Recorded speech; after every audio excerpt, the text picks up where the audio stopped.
I'm sitting watching blood while it dries on my sleeve, thinking why does everyone I love die? I just leave, and if I mean a thing, then why would you leave? My mind only sees the suicide side of things. At this point we can't relate if you ain't lost everything. Okay, so what's up guys, welcome back to West Wild World. I hope you all are having a fantastic day, except for the idiots in my comments. But yeah, so I wasn't going to film today, but I have a lot more feeding to do.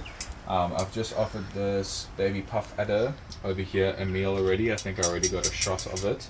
I'm going to offer it a small little pinky because it's at that weird size where it's like, you know, you can't really get those rodent sizes unless you breed them yourself. So let me just find a little mouse pinky for him.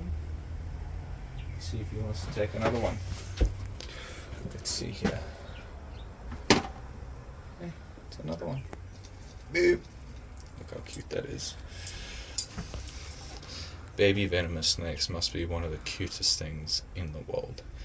But these guys are called the landmine of South Africa because they cause so many bites, and most of the time they won't move out of their way. Well, out of your way, because they rely so heavily on their camouflage. Out in the wild, if these guys are hidden underneath something or just in their camouflage mode, it will be very, very difficult to spot them. So yeah, that's how most bites occur, that you don't really see them. Thing strikes out in defense. Things happen like that. Or you mess with it thinking that it's a non-venomous snake and it's not, which is just, don't mess with things that you don't know about. I think I'm the last person to say that with how much stupid stuff I do. But yeah, I'm gonna move on to other snakes. And yeah, I hope you guys enjoyed today's video. If you do, don't forget to hit that like and subscribe button. And thank you guys so much for all the support recently. It really does mean a lot. Okay, so I am going to be busy feeding my small baby. Let me just move this up the way so my girlfriend can see from the back. My small baby Eastern Green Moomba. That is actually, I believe, a very special locality of Moombas. And if he eats in front of us, hopefully I can show you why he is such a special locality of Moomba. But, breaking things. But yeah, this is the Eastern Green Mamba. I just need to be careful with my hands because I don't know. Oh, there his head pop back up. Yeah, it's food. Yeah, it looks like he will start eating it now. Just have to be very careful with my movements. I'll take over from my girlfriend so that don't even know if you guys can see it down there. But yeah, what makes this guy such a special locality, well, I believe, is that he actually has red in between his scales instead of the normal black from the Eastern Green Mambas. He also has a racing stripe, a blue racing stripe down his back, which is indicative of, I believe it's a Malawian locality one, that was going to be split into a subspecies of the Eastern Green Mambas. It was going to be Dendroaspis angustupus intermedius, but the guy who was researching it unfortunately passed away. But he's a bit shy. He did tag it, so I think he will eat, and maybe when I clean him next time we'll be able to see him better. Okay, so I'm going to be moving on from the small green mambas to the almost 2-meter green mambas, and the sharp noses in there. They were also fed today, as you can see by this little big bump over here. Fed it off camera. I wasn't going to do a video today because I didn't think there was enough stuff to actually film, but there's actually a lot of feeding to do. Oh.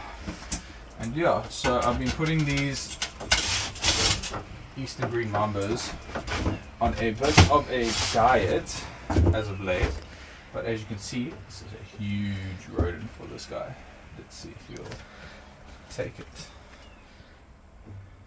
Not interested. Come, it's food. It's food. Or you're not interested. Come. So I have 3 in here, breeding trio, 2 males and 1 female.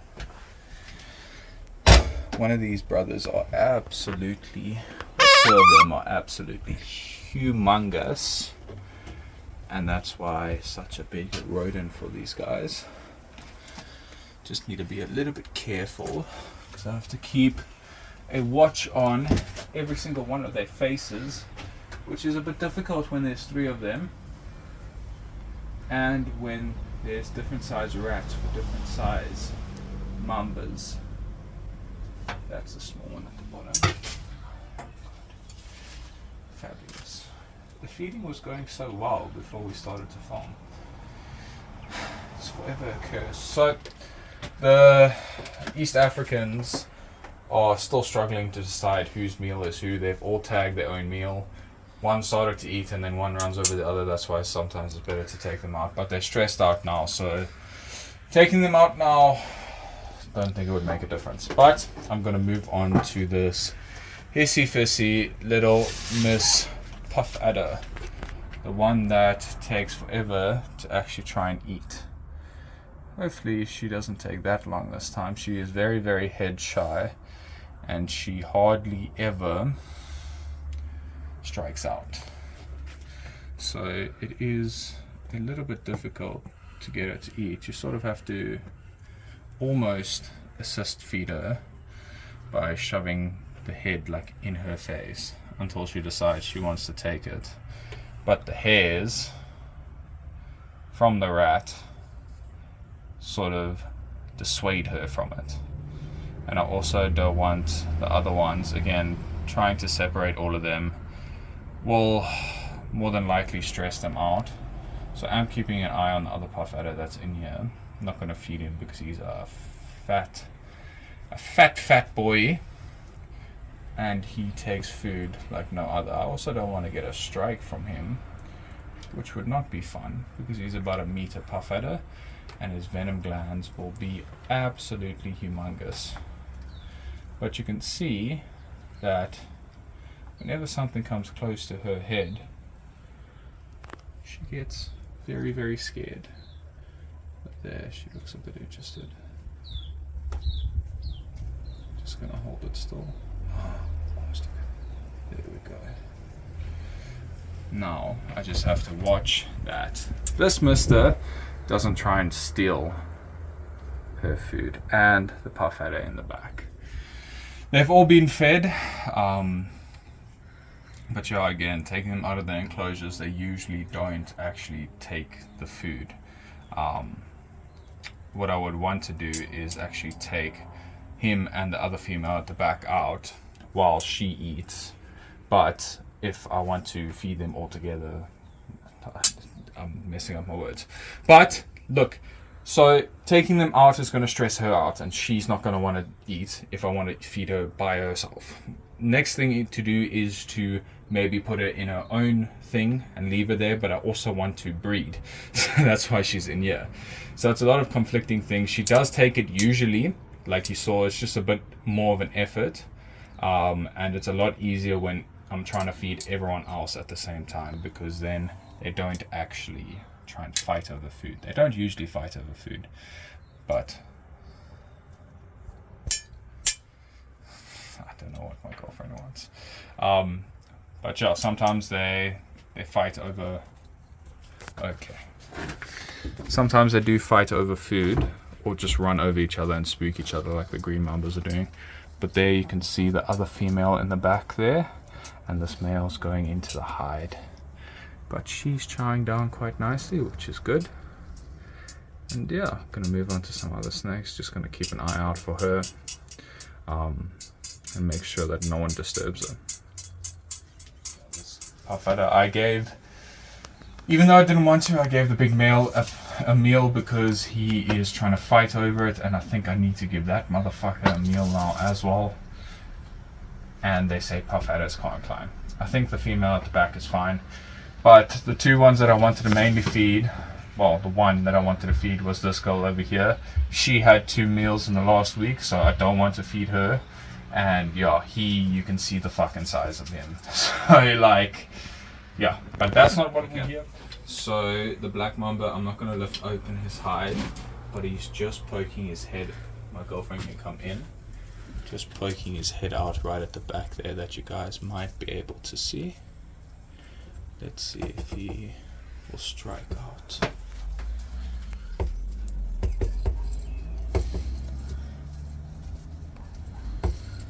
He seems to be getting quite used to his enclosure now.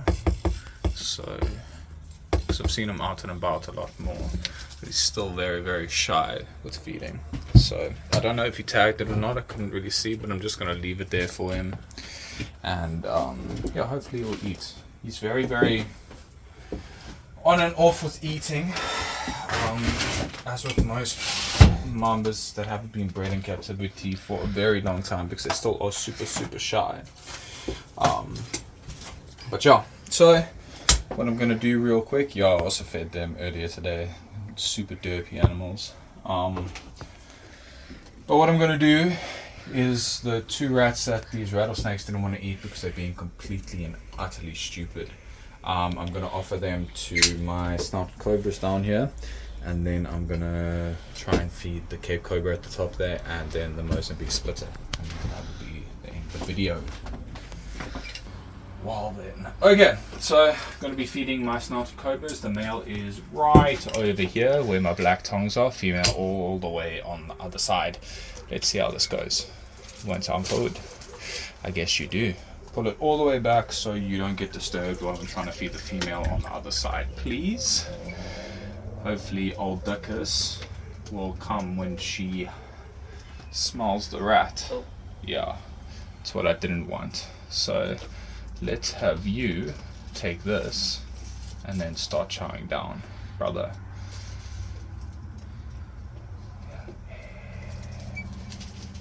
There we go. Let's wait for him to start chowing down a little bit, and then maybe old Dickus will come this side when she smells rats in the air, using that Jacobson's organ with her forked tongue to smell, basically.